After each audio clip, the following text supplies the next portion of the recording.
உண்டாவதாக. கர்த்தர் நல்லவர். மீண்டும் நமக்கு ஒரு நாளை காண செய்த ஆண்டவருக்கு மனதிலிருந்து உள்ளத்திலிருந்து ஆண்டவருக்கு நன்றி செலுத்துவோம். இது ஒரு கேள்வி. ஆண்டவர் நமக்கு நம்ம நிறைய செய்தியை கேட்டுட்டு இருக்கிறோம். கல்வாரி மக்கள் எல்லாருமே நல்லவங்க தான். அல்லேலூயா. அன்பானவங்க, நல்லவங்க, ஆண்டவருக்கு பயந்தவங்க தான். இருந்தாலும் இந்த 2 நாட்களிலே மீண்டும் ஒரு கேள்வியை என்னிடத்துல கேட்டார்.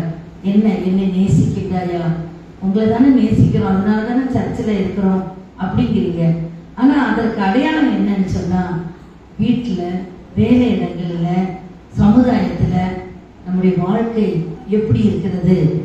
ஆண்டவர் பரிசுத்தமான ஆண்டவர். ஆண்டவர் சந்தோஷப்படும் வகையிலே பரிசுத்தமான வாழ்க்கை வாழ முடிகிறதா என்ற ஒரு கேள்வி.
ஜெபம் செய்வோம்.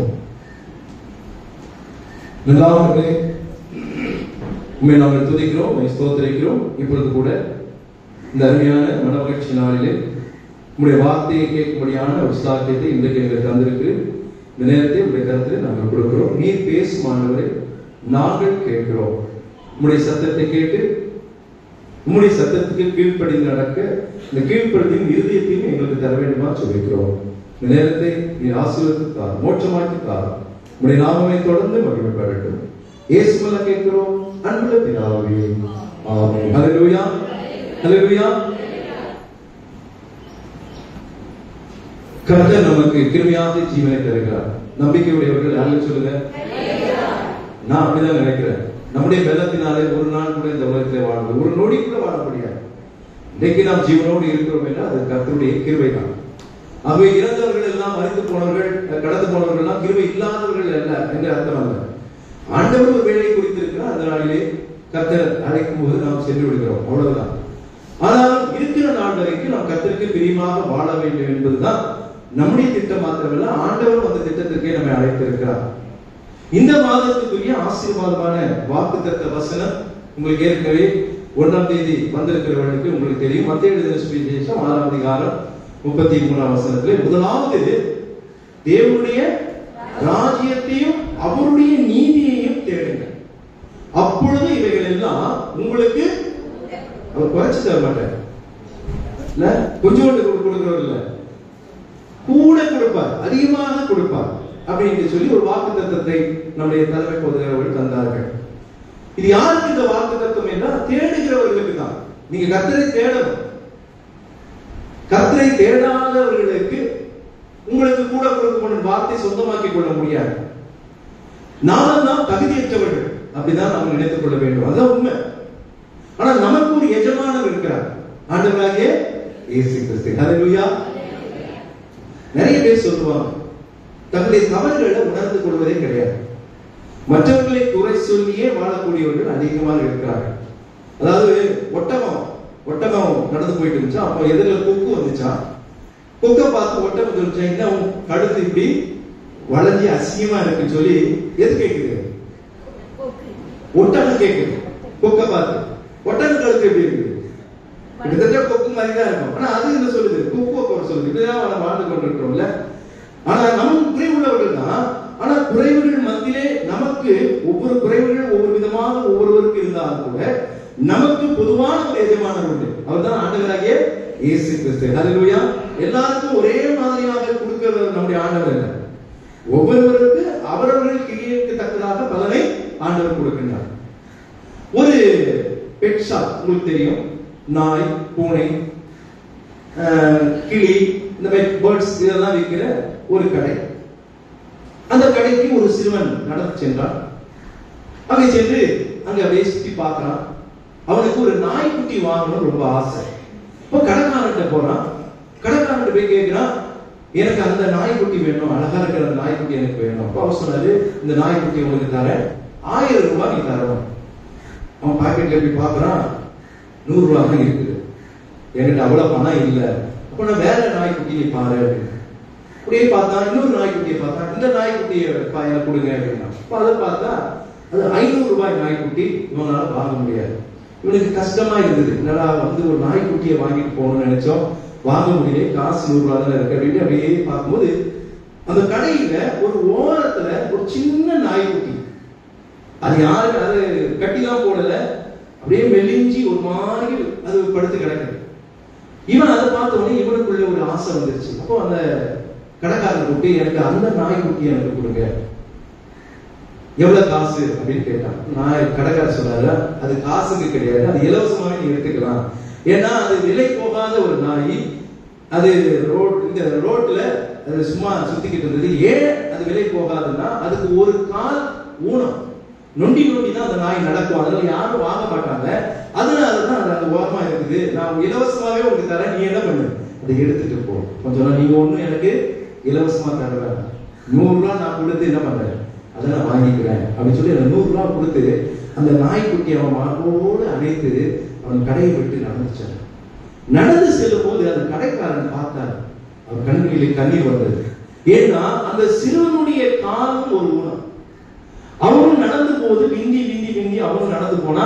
ஆனாலும் அந்த ஒரு கால் ஊனமுடைய அந்த நாய்க்குட்டிய அவன் அனைத்து சந்தோஷத்தோடு அவன் எடுத்து. அப்போ அந்த கடைக்காரன் நினைச்சாராம், இப்படிப்பட்டதான ஒரு ஊனமா இருக்கிற இந்த நாய்க்குட்டி கூட ஒரு எஜமான ஆண்டவர் இன்றைக்கு அவர் கொடுத்திருக்கிறார் என்றால் நமக்கெல்லாம் ஆண்டவர் எவ்வளவு பெரியவர் என்று சொல்லி அவர் யோசித்து ஆண்டவருக்கு நன்றி சொல்லலாம். ஹல்லேலூயா.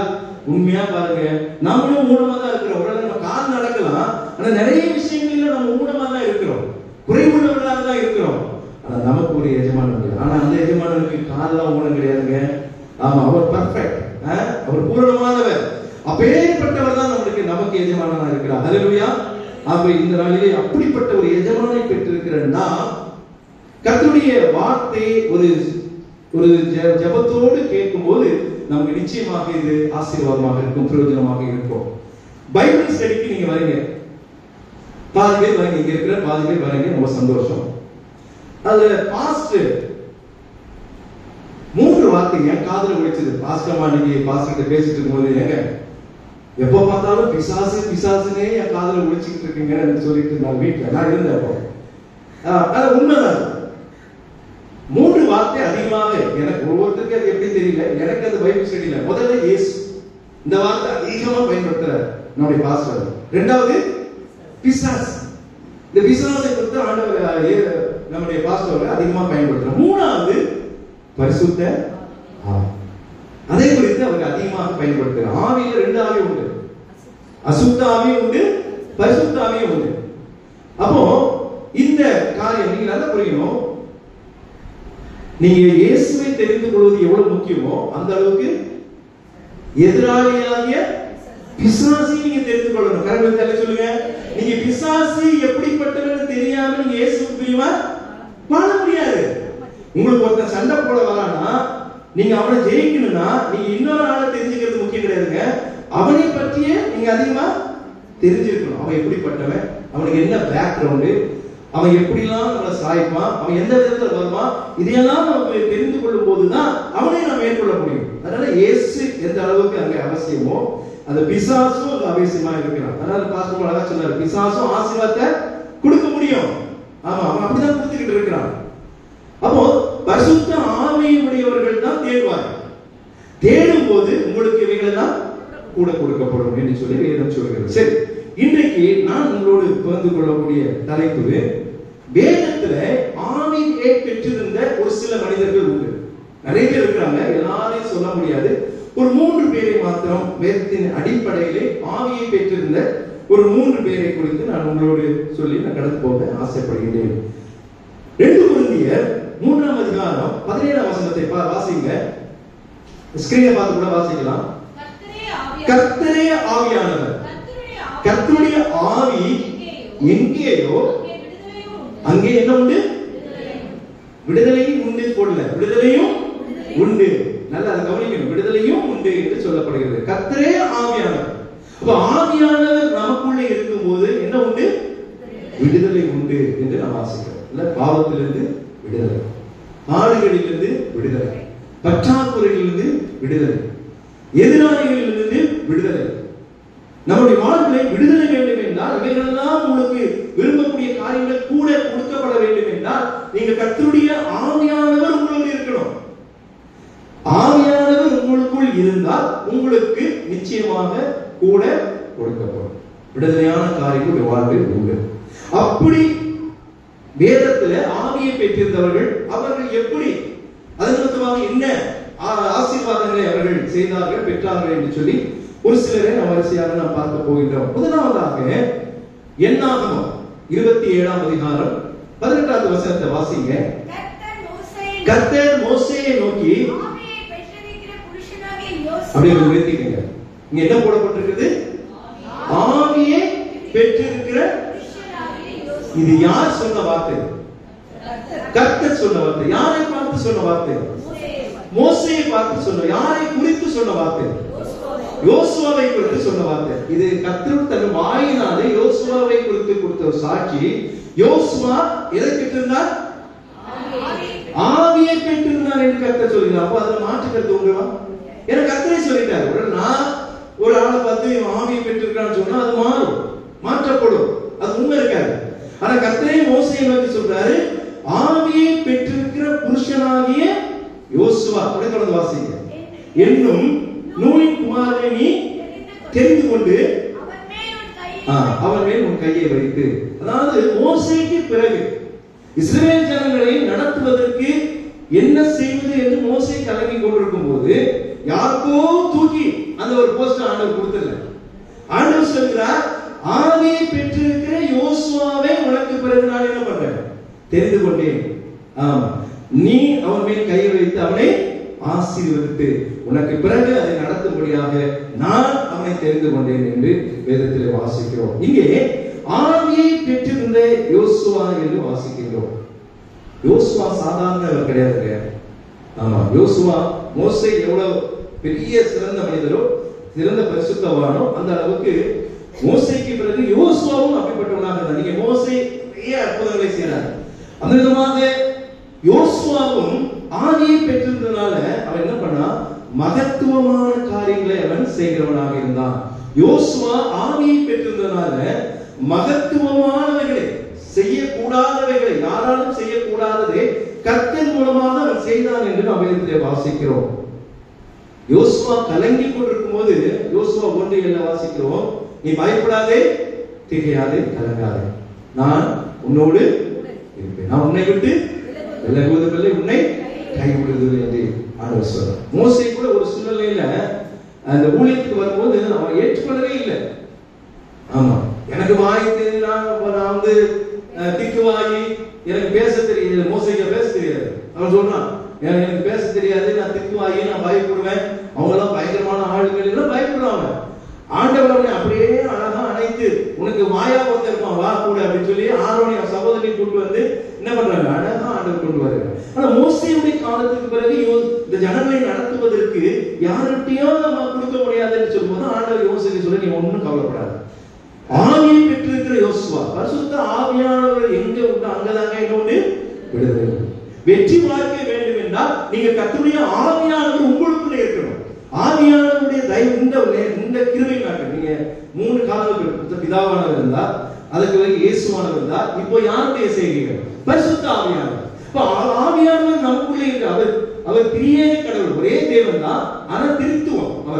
அவர் பிதா தேவனாக இருக்கிறார், இயேசுவாக இருக்கிறார், பரிசுத்த ஆவியானவர், மூன்றும் ஒன்றாக இருக்கிறார். ஆனா இப்ப பரிசுத்த ஆவியினுடைய கிரியைகள் காலம் தான் இப்பொழுது.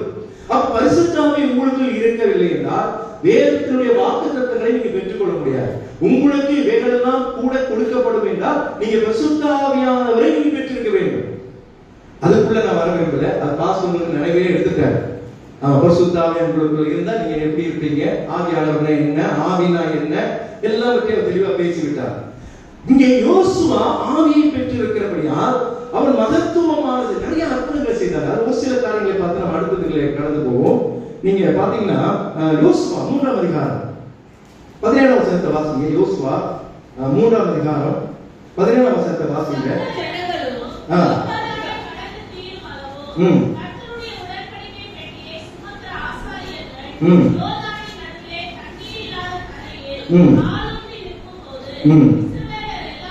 இஸ்ரவேல் எல்லாரும் தண்ணீரற்ற உலர்ந்த தரைவழியா கடந்து சொல்லுங்க. இதுக்கு முன்னாடி இந்த சம்பவத்தை எங்கேயோ பார்த்த மாதிரி இருக்குதுல, எங்க பார்த்தோம்? அதுக்கு முன்னாடி சிவந்த சமுத்திரம். சிவந்த சமுத்திரத்துல மோசே என்ன பண்ணான், கடலையே என்ன பண்ணான், 2ஆக பிரிக்க வைத்தான். மோசே செய்யல, ஆண்டவர் செய்தார். மோசே என்ன பண்ணான், அதற்கு காரணமாக இருந்தான். அதேதான் யோசுவா என்ன பண்றாங்க, அங்க போகணும்னா, எரிகோவுக்கு போகணும்னா யோர்தான் நதி தடையா இருக்குது. அப்போ அதை கடந்து போக வேண்டும் என்றால் முடியாது. அப்ப உடன்படிக்கை பெட்டியை முன்னே கொண்டு சென்று அந்த பெட்டி எங்கெல்லாம் சுமந்து கொண்டு போகிறார்களோ அங்கெல்லாம் தண்ணி என்ன ஆயிடுச்சு, அழகா அப்படியே மதில் மாதிரி. எப்படி யோசிச்சு இதெல்லாம் நடக்குமாங்க? நான் போய் ஒரு ஆத்துல நின்றுட்டு கிராஸ் பண்றதுக்காக அப்படியே நின்றுட்டு ஆண்டவர்கிட்ட ஜெபம் பண்ணிட்டு அப்படியே ஆரே அப்படின்னா மேல முன்னாடி தான் வந்து கொட்டும், கேரக்கெல்லாம் செய்யாது. நடக்கும், ஆண்டவருக்கு நினைச்சிருந்தா எல்லாம் நடக்கும். இங்க பாருங்க, யோர்தான் நதி அவர்கள் காலூன்றி நிற்கும் போது இஸ்ரவேலர் எல்லாம் தண்ணீருக்கு உலர்ந்த தரையை கடந்து போனார்கள் என்று வாசிக்கிறோம். எவ்வளவு பெரிய அற்புதங்க, எவ்வளவு பெரிய நதி. அதுல நடக்க முடியாத ஆண்டவர் உதவி செய்தார். யார் மூலமாக? யோசுவா மகத்துவமானவர்களை செய்தார். காரணம் என்ன? அவன் கர்த்தருடைய ஆவியை பெற்றிருந்தான் என்று வாசிக்கிறோம். இன்னொரு பெரிய சம்பவம் எரிகோ. சரி, அதை கடந்து போயிட்டாங்க. அப்போ அந்த கானான் தேசத்துக்கு போனா எரிகோ கோட்டை பெரிய தடையா இருக்குது. அப்ப அந்த கோட்டைக்குள்ள போகணும்னா அவ்வளவு ஈஸியா கிடையாது. இப்ப தகர்த்து எறிய எப்படி முடியும்?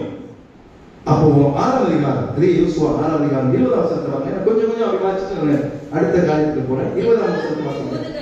எக்காலத்து முதுகில் ஜனங்கள் ஆர்ப்பரித்தார்கள்.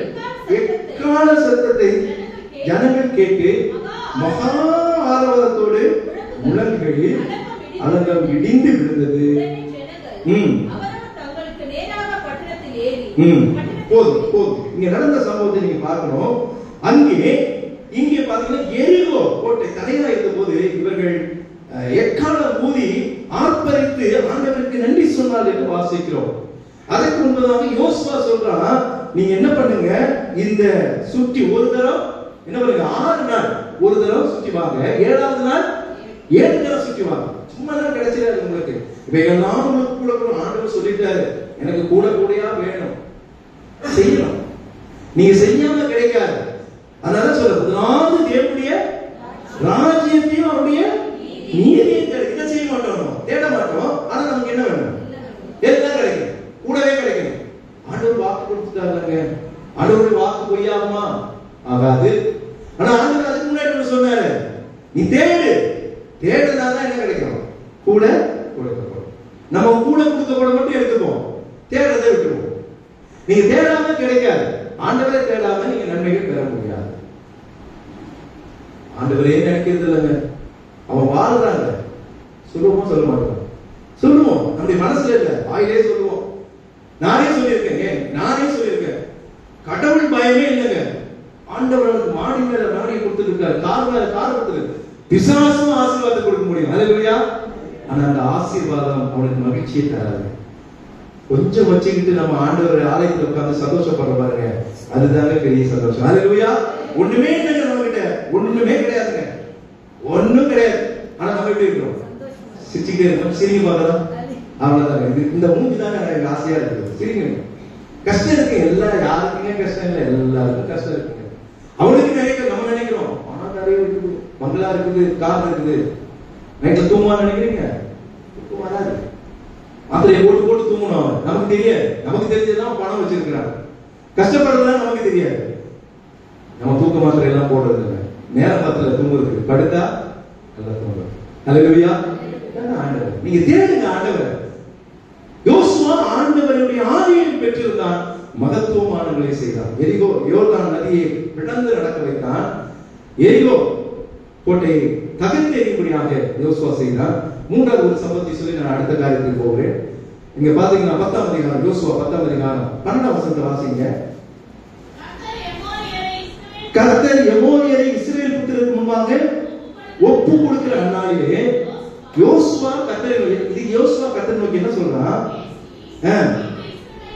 பின்பு இஸ்ரவேலின் கண்களுக்கு முன்பாக சூரியனே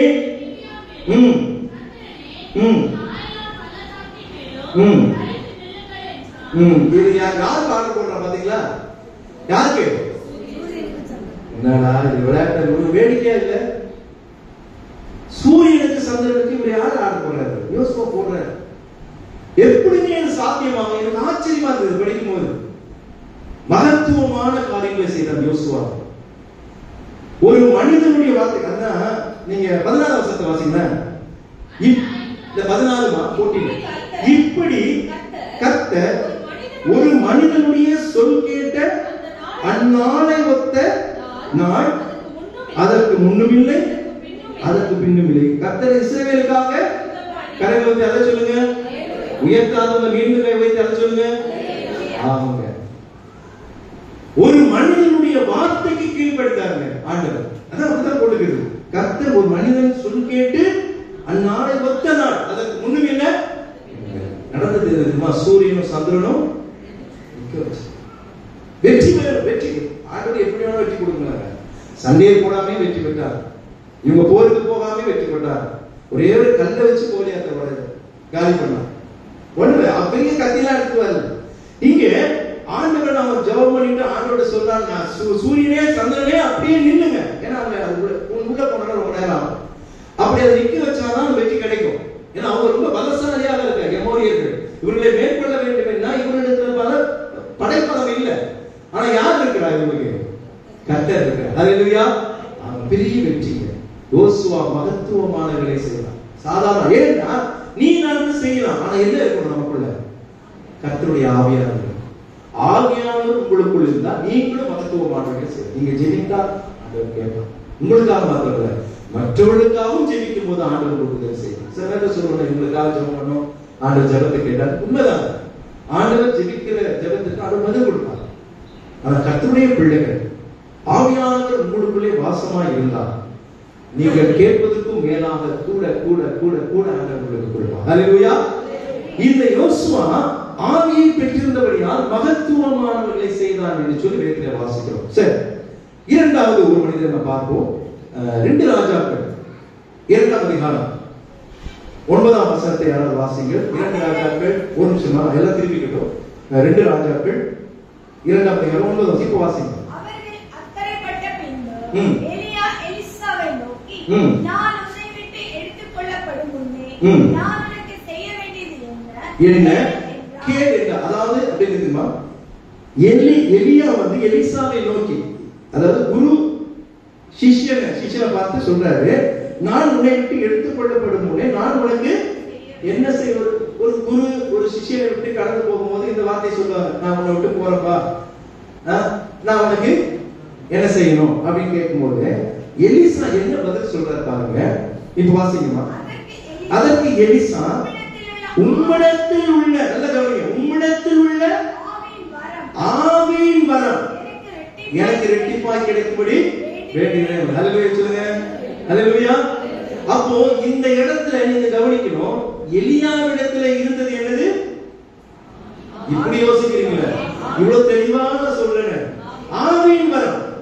ஏன்னா எலிசா எலியா கிட்ட என்ன கேட்கிறாரு? உம்மிடத்தில் உள்ள ஆவியின் வரம் எனக்கு ஆசை பாருங்க. சரி, கேட்கறதே நீங்க அப்படிதான் கேளுங்க, கொஞ்சம் கேட்காதீங்க. ஆண்டவர்கிட்ட, ஆண்டவர் நிறைவானவருங்க. இந்த பூமி இந்த உலகம் எல்லாம் ஆண்டவருடையது. நீங்க எப்படி கொஞ்சம் கொஞ்சமா கேட்காதீங்க, நிறைய கேளுங்க. ஆமா, இனிமேல் சைக்கிள்லாம் கேட்க, சைக்கிள் டைரக்டா நீங்க என்ன கேளுங்க, காரை கேளுங்க. அதுக்கு ஃபிளைட்டுக்கு போயிடாதீங்க, அது கஷ்டம். அது இந்த உலகத்துல சீக்கிரம் நடக்கிற காரியம் கிடையாது. அது வேற ஏதாவது நடக்கும், கற்பனைகள் எல்லாம் நடக்கும்.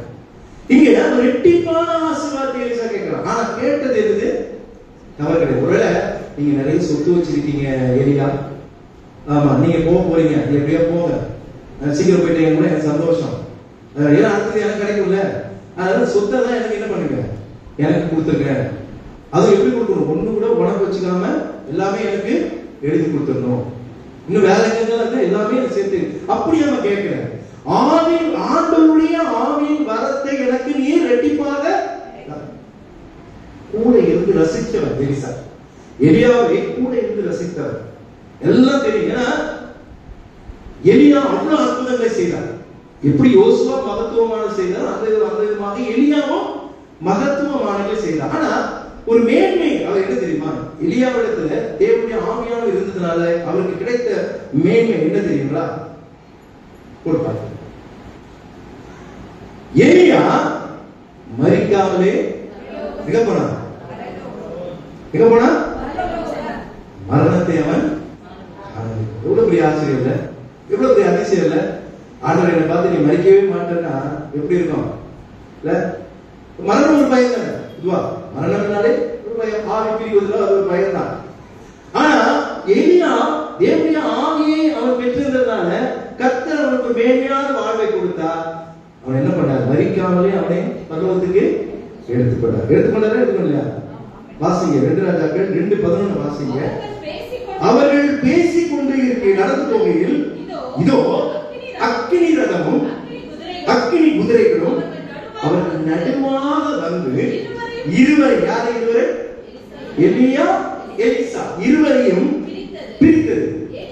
எலியா சுழல் காற்றிலே எப்படி போயிருக்கா?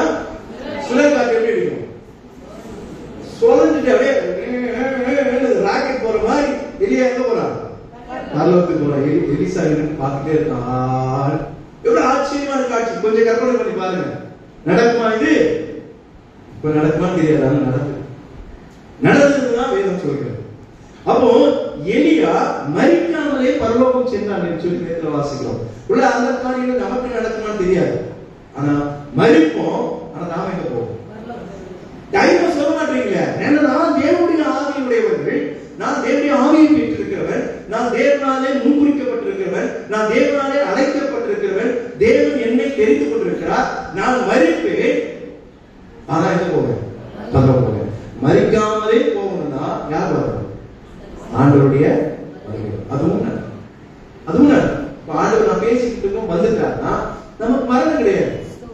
எப்படி எலியா எடுத்துட்டு போனவே நம்ம என்ன பண்ணுவாரு? பரலோகத்துக்கு அழகா நம்ம சொல்லிக்கிட்டே போவோம், கை பிடிச்சிக்கிட்டே, ஹாய் சிஸ்டர், ஹாய் பிரதர், அப்படியே 2 பேரும் கை பிடிச்சிட்டு அப்படியே போற வேண்டியதான் மேல. ஜாலியா இருக்கும், யோசிச்சு பாருங்க. ஆனா பரலோகம் நிச்சயம். தேவனுடைய ஆவியுடையவர்களுக்கு எது நிச்சயம்? பரலோகம் நிச்சயம். மரிக்காமலும் இருக்கலாம், மரித்து போகலாம். பரலோகம் நிச்சயம். தேவனுடைய ஆவியை உடையவர்கள் கண்டிப்பாக பரலோகம். அதுதான் வேணும். அந்த ஆவியானவருடைய கிருபை உங்களுக்கு வேண்டும். கர்த்தருடைய ஆவியானவர் எங்கே உண்டோ அங்கே விடுதலை உண்டு. உனக்கு பரலோகம் உண்டு. அதை மறந்து விடக்கூடாது. அப்போ இந்த இடத்துல எலியா அவரு கூட மகத்துவங்களை செய்தார். ஒரு 2-3 சம்பவத்தை பார்த்து நம்ம அடுத்து 3வது கடைசி பாயிண்ட்குள்ளே நம்ம போவோம். எலியாவது காகங்கள் ஒரு மனிதனை போஷிக்குமா? ஆனா எலியாவே காகங்கள் போஷித்தா இல்லையா? காகத்தினுடைய குணம் என்ன தெரியுமா? புடுங்கி தின்னு. அதனாலதான் பாட்டி வடை சுட்ட கதை உங்களுக்கு தெரியும். அது எத்தனையோ பதவிகளை கொடுத்திருக்கலாம். உதாரணத்துக்கு என்ன சொன்னாங்க? ஏன் காக்காவை சொன்னாங்க? காக்கா தான் குடும்பம். நீங்க கையில வச்சு பாருங்க, இல்ல காக்கா குடும்பம். ஆனா பசியா இருக்கும் போது எலியாவுக்கு காகங்கள் வந்து என்ன பண்ணுச்சு? என்ன பண்ணுது? அதுக்கு பாஸ்டர் சொல்லுவாரு, பொரோட்டா வறுத்தகை. ஆமா, பொரோட்டாவும் சிக்கன் 65 கொடுத்துட்டு போச்சு. கொடுக்குமா காக்கா? தூக்கி கொட்டி எங்கேயா தூக்கி போட்டு போகும்போது உனக்கு கொடுக்காது. ஆனா அப்பையோட கொடுக்காத காகங்களை கொடுத்து வைத்தார் ஆண்டவர். யாருக்கு? எலியாவுக்கு. அது மாத்திரம் இல்ல, நீங்க பாத்தீங்கன்னா எலியா சொன்னதை கர்த்தர் கேட்டு அந்த சாரிபாத் விதவையை இடத்துல எல்லாமே ஆண்டவர் பண்ணார். போக்கி அவர்களுக்கு அற்புதங்களை ஆண்டவர் செய்கிறார். எனக்கு கொடுங்க. நம்ம சொல்லுது, ஒருவேளை சாப்பிட்டு நாங்க என்ன போறோம்? செத்து போக போறோம். அவன் சொன்ன எனக்கு பசியா இருக்கு, நீ எனக்கு கொடு. இல்ல யாருமே சொல்றேன். இப்ப நானும் உங்க வீட்டுக்கு வந்து பசியா இருக்குமா எல்லாரும் கொடுங்கன்னு சொன்னா, பாஸ்டர் ஒண்ணுமே இல்லை பாஸ்டர், ஒரே ஒரு இட்லி இருக்கு, நாங்க 3 பேர் இருக்கிறோம், அதுதான் பிச்சு சாப்பிடலாம்னு இருக்கிறோம், அதுக்கு அடுத்தது இருக்கு இல்ல.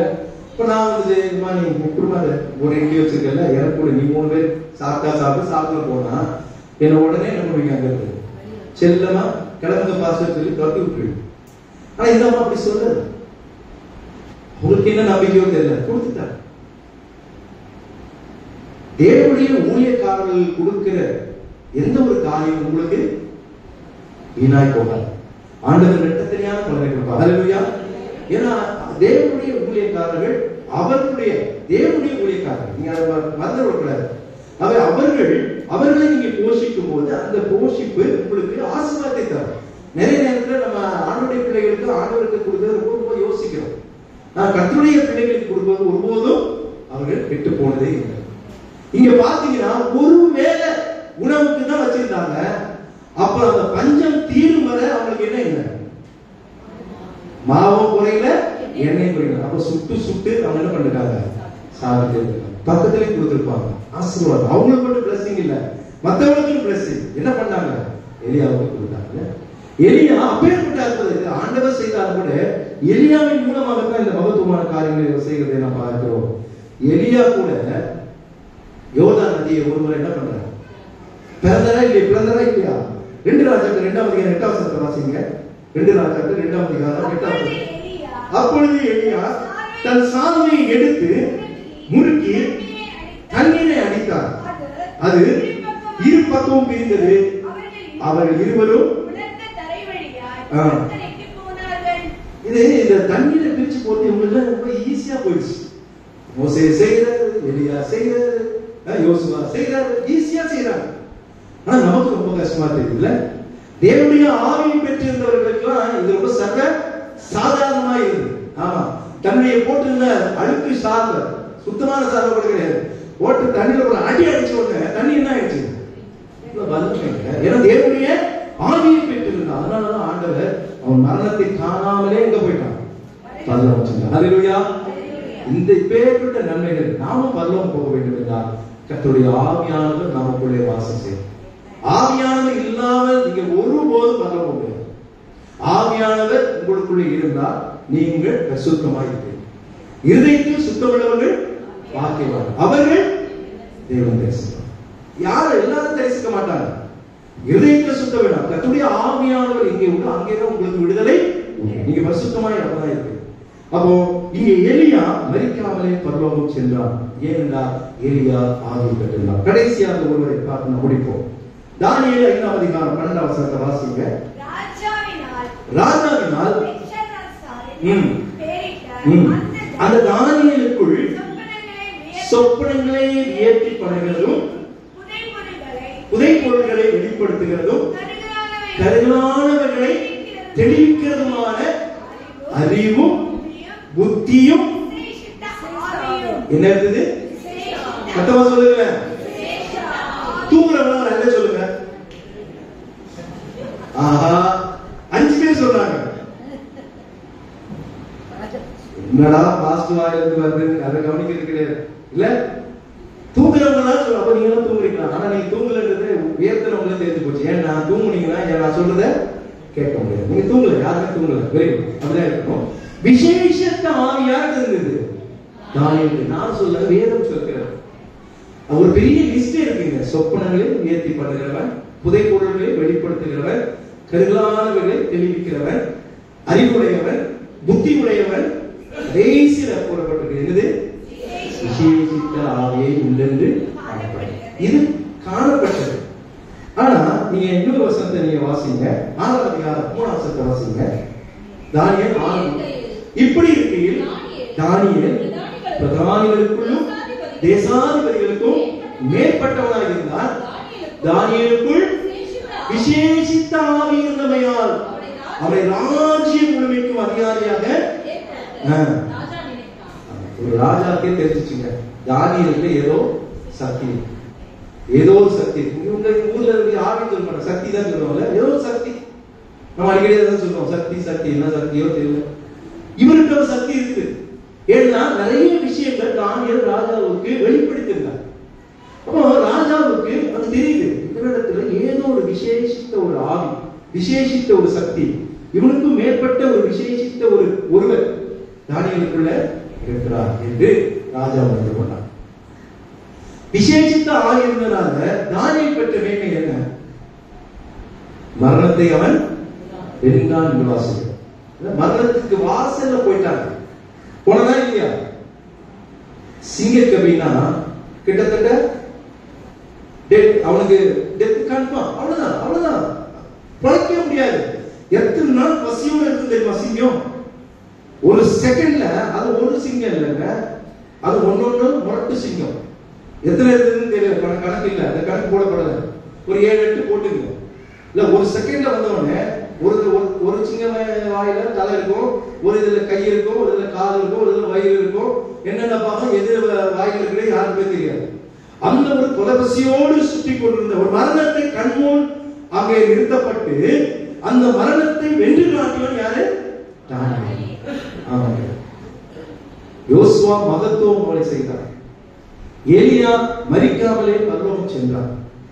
தானியேல் மரணத்தை கண்டான், ஆனா மரணத்தை வென்றான் என்று வாசிக்கிறோம். ஹல்லேலூயா. மரணத்தை வென்றவன் தானியேல். ஏன்னா அவனுக்குள்ள என்ன இருந்தது? விசேஷித்த ஒரு ஆவி. தேவனுடைய ஆவியானவர் தானியேலுக்கு. அதனால ஒரு சிறை கைதியாக வந்திருந்த தானியேல் ஆண்டவர் எல்லாவற்றுக்கும் மேலாக ராஜாவின் மூலமாக ஒரு ஆளுமையாக தானியேலை கொண்டு வந்து நிறுத்தினார். என்னை பொறுத்த வரைக்கும் அவனுக்கு இருந்த ஒரு விசேஷித்த ஆவியாக இருந்தனால அவனுக்கு இருந்த ஒரு விசேஷித்த ஆவி என்ன தெரியுமா? என்ன? ஜெப. ஹல்லேலூயா. ஜெப ஆவி தான் தானியேலுக்குள்ள இருக்கு. நீங்க அந்த ஒரு காரியத்தை நீங்க மறக்க, ஜெபம் சொன்னாலே நமக்கு தானியேல் தான் ஞாபகம். எல்லாம் நமக்கு ஜெபம்னா கசக்கு. பிள்ளைகிட்ட சொன்னா பிள்ளைங்களுக்கு பிடிக்க மாட்டேங்குது. பாஸ்டர் விசுவாசிகிட்ட சொன்னா விசுவாசிகளுக்கு பிடிக்க மாட்டேங்குது. பாஸ்டர் சொல்றோம், கடைபிடிக்க மாட்டோம். இந்த ஜெபங்கள் என்பது ரொம்ப எவ்வளவு முக்கியமானது என்பதை நாம் புரிந்து கொள்ள வேண்டும். ஜெப ஆவி தான் உங்களுக்குள்ள இருக்கக்கூடிய ஒரு விசேஷித்த ஆவி. இந்த ஜெப ஆவி உங்களுக்குள் இல்லைன்னா நீங்கள் உங்கள் வாழ்விலே ஆண்டவர் கொடுக்கக்கூடிய, ஆண்டவர் உங்களுக்கு கொடுக்க வேண்டிய காரியங்கள் உங்களுக்கு தடைபட்டு போகும். உங்களுக்கு எல்லாம் கூட கொடுக்கப்படும் வாக்குத்தத்தத்தை கொடுத்தவரை அதை கொடுக்கணும்னா நீங்க ஆவியுடையவர்களாக இருக்கிறோம். எத்தனை பேர் நீங்க ஜெபிக்கிறீங்க? காலையில் எழுந்த உடனே ரொம்ப நேரம் வேணாங்க, எழுந்த உடனே டப்புன்னு எழுந்து ஓடாது. பெட்டில் ஒரு நிமிஷம் உட்கார்ந்து ஒரு நிமிஷம், ஆண்டவரே காலையில எனக்கு ஜீவனை கொடுத்தீரே நன்றி, எவ்வளவு பேர் இந்த காலையில எதிர்க்காங்க தெரியாது, மறிச்சிருப்பாங்க. எனக்கு சுகம் கொடுத்துருக்கு, என் மனைவிக்கு, என் பிள்ளைகளுக்கு, என் குடும்பத்துக்கு, என்னை சார்ந்தவர்களுக்கு என் ஜீவனை கொடுத்து நன்றி, ஒரு நன்றி சொல்லிட்டு எழுதுங்க. அப்புறம் நேரம் கிடைக்கும் போது ஜெபிச்சுக்கிட்டே இருக்கு. சாப்பிடும் போது ஜெபம் பண்ணுங்க, நன்மை செய்யும் போது ஜெபம் பண்ணுங்க, துன்பம் வரும்போது ஜெபம் பண்ணுங்க, தூங்கு போகும்போது ஜெபம் பண்ணுங்க. ஜெபம் ஜெபம் ஜெபம். லாஸ்ட் 40 நாள்ல அவர் சொல்ல ஒரு நாளும் சொல்ல மறந்த சொல்லாத காரியம், சொல்லிக்கிட்டே இருக்கிற காரியம் என்ன தெரியுங்களா? வேதமும் ஜெபம். இதை எப்பவுமே சொல்றேன். ஒவ்வொரு நாள் பைபிள் சொல்ல அந்த வார்த்தை வருது, வேதமும் ஜெபம், வேதமும் ஜெபம். ஏன்னா பிரிக்க முடியாது. வேதமும் ஜெபம், ஜெபம் இல்லைன்னா உங்களுக்கு கிடைக்காது. ஒரு சின்ன பிள்ளைக்கு என்ன வேணும்னா, நமக்கு தெரிஞ்சா கூட பிள்ளை வந்து கேட்டா நம்ம அன்பா எல்லாத்தையும் நம்ம செய்யப்படும். அதுதான் ஆண்டவர்கிட்ட நீங்க கேளுங்க, ஜெபிங்க. தானியேலிடத்திலே ஒரு ஜெப ஆவி, விசேஷித்த ஆவி இருந்தது. ஏன்னா ஆவியானவர் அவருக்குள்ளே இருந்தார். அவர் மரணத்தை வென்றார். ஆச்சரியமா இந்த ராஜா ரொம்ப ஆச்சரியப்பட்டார். எப்படிடா இது நடக்கும்? ஆண்டவர் சிங்கத்தின் வாயை என்ன பண்ணார்? கட்டி போட்டார். ஆமா, கட்சிப்பெல்லாம் வச்சு கட்டலங்க, வாயை திறக்க முடியல சிங்கத்தால். ஆண்டவர் என்ன பண்ணான்னு தெரியல. ஆமா, ஒரு டப்பா பெவிகால எடுத்து உள்ள வச்சு அமிக்கிட்டு இருப்பாரு நினைக்கிறேன். வாயை திறக்க முடியல சிங்கத்தால். அது போய் கிட்ட போனா கூட முடியல. ஆமா, 7 சிங்கத்துக்கு 7 பெவிகால தூக்கி உள்ள போட்ட ஆண்டவர் வாயெல்லாம் மூடி போச்சு, திறக்க முடியல. உதாரணம் நிறைய சொல்ல முடியும். நேரம் அவர் மரணத்தை வென்றவன் தானே. நம்மிடத்திலே ஆண்டவர் எதிர்பார்க்க, அவர் நமக்குள்ளே வாசம் செய்யணும். அவர் சொல்லிட்டார், நான் உனக்குள்ளே வாசம் பண்ணுவேன். நீ இடம் கொடுக்கணும், இல்ல இடம் கொடுத்தாதானே வாசம் பண்ணுவார். ஆவியானவர் இங்கே உண்டு, அங்கே விடுதலையும் மறந்துறார். அதில் ஆவியை பெற்றிருந்த யோசுவா, ஆவியை பெற்றிருந்த எலியா, ஆவியை பெற்றிருந்த தானியேல், 3 பேரும் மகத்துவமான காரியங்களை செய்து மரிக்காமலே பரலோகம் சென்று மரணத்தை வென்று இன்றைக்கு நமக்கு முன்மாதிரியாக சாட்சியாக இருக்கிறவர். நம்முடைய வாழ்க்கையில் நமக்கு அது நடக்கும். ஆகவே கர்த்தருக்கு பிரியமானவர்களே, அப்படிப்பட்டதான பரிசுத்த ஆவியானவருடைய கிருபையை நீங்கள் பெற்றுக்கொள்ள நான் உங்களுக்காக வேண்டிக்கிட்டே, கர்த்தர் உங்களுக்கு தொடர்ந்து அந்த கிருபைகள் தருவாராக. ஆவியானவர் எங்கே உள்ளோ அந்த விடுதலை கர்த்தர் உங்களை தொடர்ந்து ஆசீர்வதிப்பார்.